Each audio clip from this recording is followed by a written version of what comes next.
Hey guys, it's me again. Today I'm going to be showing you the deck I actually built just this last week, entered it in its first tournament today, and I did really well. I went 3-1, made it to the top 4, um, beat the guy who was 5-0, and actually the previous weekend who had just won the Lubbock, Texas Regional, which is really more of the Texas Regional because we don't have any here, really. And so all the people from Dallas, Fort Worth, and all over Texas go to the Lubbock one, which is out in the middle of nowhere. It's pretty funny. But he actually won that, and I just beat him in a tournament tonight. It felt really good. Went to the championship match, and my friend and I conceded to each other when we just split the turbo pack prizes. He pulled an ultra dark gruffer, grats to him. I pulled a super rescue cat, which is pretty cool. And it was one of those tournaments where you I say fight, you duel nothing but people you like respect and people that are good. You know, sometimes you'll go to a tournament and you end up dueling like the little kid or the guy running the crystal beasts. You guys all know what I'm talking about. Anyway, without further ado, it's Happy Heralds. A lot of you probably already know the deck. I'm just going to go through the list real quick, and then I'm going to go back and explain why I'm running certain cards. 3 Herald of Perfection, 3 Manju, 3 Sonic Bird, 3 Mokey, 3 Happy Lover, 2 Archlord Kristyta, 2 Honest, 2 Shining Abyss, 1 Gyakutenno Megami, 1 Relinquished, 3 Preparation of Rites, 3 Upstart Goblin, 2 Dark Factory of Mass Production, 2 United We Stand, 1 Monster Reborn, 1 Pot of Avarice, 1 Advanced Ritual Art, 1 Dawn of the Herald, and 3 Royal Decree. Now, ritual monsters, we'll talk about them first. To summon a ritual monster, you need to have said ritual monster in your hand, like so, and you need a spell which can summon the ritual monster. Originally, there was usually like a ritual card for a certain monster. In this case, that card is, go find it, Dawn of the Heralds. So if you have monsters equal level 6, not including your ritual monster, in your hand or on the field, you can activate this card, special summon your herald to the field. You can remove Dawn of the Heralds from your graveyard to add a fairy to your hand. If you don't know what the deck does, you don't know why I need fairies in my hand. So let me explain that. Herald of Perfection decks rely on negating the opponent's deck's uh, spell, monster effects, and trap cards. This card can negate the activation of a spell, a trap, or a monster effect by pitching a fairy from your hand to the graveyard. That being said, the only thing that can really stop this guy that he cannot chain his effect to is spell speed 3. If you don't know about spell speeds, I suggest going to the Yu-Gi-Oh! Wikipedia and reading about them. Essentially, her effect is spell speed 2. Any counter trap like a solemn judgment, solemn warning, divine wrath, uh, chivalry, they're all spell speed 3 and she cannot chain to it. That's kind of her weakness, but that's also why we're running through Royal Decree, so we don't have to worry about it. Advanced Ritual Art is the card that we'll be using most to bring out our Heralds of Perfection. And what that does is you send normal monsters from your deck to your graveyard to as the cost. So you send multiple cards just as long as they equal 6 from your deck. So we have level 1s, level 2s, level 4s, and a level 6. Depending on our graveyard situation, what we want to do depends on which monsters we send. If we had an Archlord Kristyta in our hand, for instance, and we need to get exactly 4 monsters in the graveyard, which is how you special summoners. He's got like a Dark Arm Dragon, but you have to have exactly 4 fairies in your graveyard to special summon her. She stops all special summoning. She's like a Royal Oppression on legs, but you don't have to pay any cost. Additionally, when she's special summoned that way, you get a fairy to your hand, so it's more fodder for your Herald.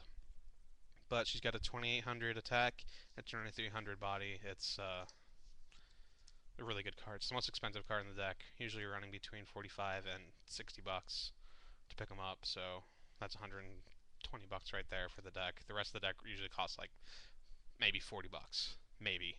So you're looking at probably like 150 to build the whole deck. So it's not really that much. Honest, we can chain that to any monster for big plays. Relinquished, this is kind of like my interesting tech. It snags their monster. It gives your Relinquished its attack and defense points, and when they attack Relinquished. It uses their monster as a shield, and it can absorb a monster once per turn. So with all the synchro monsters flying around, using advanced ritual art, pitching a Mokey for a Relinquished is an alternate win condition, and it really messes with your opponent. Preparation of Rites is what makes the deck work. It adds a level 7 or lower ritual monster from your deck to your hand, and takes a ritual monster or spell out of your graveyard and adds it to your hand. So pretty much once you play this, you have an instant ritual if you have a spell in your graveyard. Advanced Ritual Art obviously is the one that we choose the most.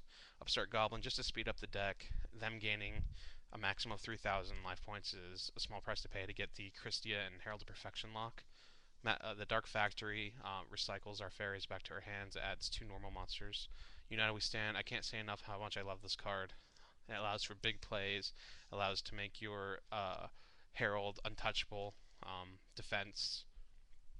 It's just really good. It's so good. He gains it's an equip spell, and that monster gains 800 attack and defense points for every face-up monster on your side of the field. So inherently, it's an 800 boost, and it only gets bigger. As you can see, like, it gets ridiculous. Like, I was swinging for 5,000, 6,000 total, and it was just insane. The rest of the stuff's pretty self-explanatory. Like we said, the Royal Decree negates a lot of those spell speed 3s that can mess with your deck. Manju is when he's normal summoned, you can either grab a ritual spell or a ritual monster, so it's great for the deck. He's also a fairy, also light, so can pitch for Herald of Perfection. Honest can be used on him. Great card. Sonic Birds speed up the deck, but it's not a fairy and it's not light, but it does get our ritual spells, and we're only running 2, so we need those ritual spells as soon as possible. Already talked about everything else, I think. There's different ways you can build this. Some people use this is the Happy Herald, so you're using normal monsters. Some people do not use normal monsters. It's called the Perfection build. They use the Herald of Orange Light. They use the Effect monster, Effect Fairy monsters, and they use 3 Dawn of the Herald, I think, and maybe like 1 Advanced Ritual Art, and they just have some mixed in. But there's different ways to build this. This is the one I did really well with tonight. Anything else I want to say about this deck? I've been having fun with it. A lot of people don't want to duel this deck, not because they're really, I wouldn't say because they're scared. It's just a really annoying deck to go against. Again, you really have to side properly to be able to run this at a high level, because there are cards that can really mess you up, and being able to counter them is key. For example, against the guy who won the regionals in Texas, he second game he actually got a light imprisoning mirror on me. I pretty much had to scoop game 2 because of that. So I had won game 1, he won game 2, and game 3, naturally I put in my MSTs in case that were to happen again. And sure enough, game 3 I hit a MST, took out a light imprisoning mirror because I didn't have a roll to create at the time. So side properly, learn, test this with your friends first, because sending the wrong fairies to the graveyard at the wrong time can really mess you up. But a lot of fun. 150 bucks. You don't need an extra deck for it, so it's just a flat 150. It's just a good deck, so definitely give it a shot. If you have any questions, go ahead and send me some messages. I do know about Ashura Priest, I do know about Ruin Queen, I do know about all the different builds, but this is the most consistent, fastest build for me, and like I said, it got results tonight. So, see you guys later.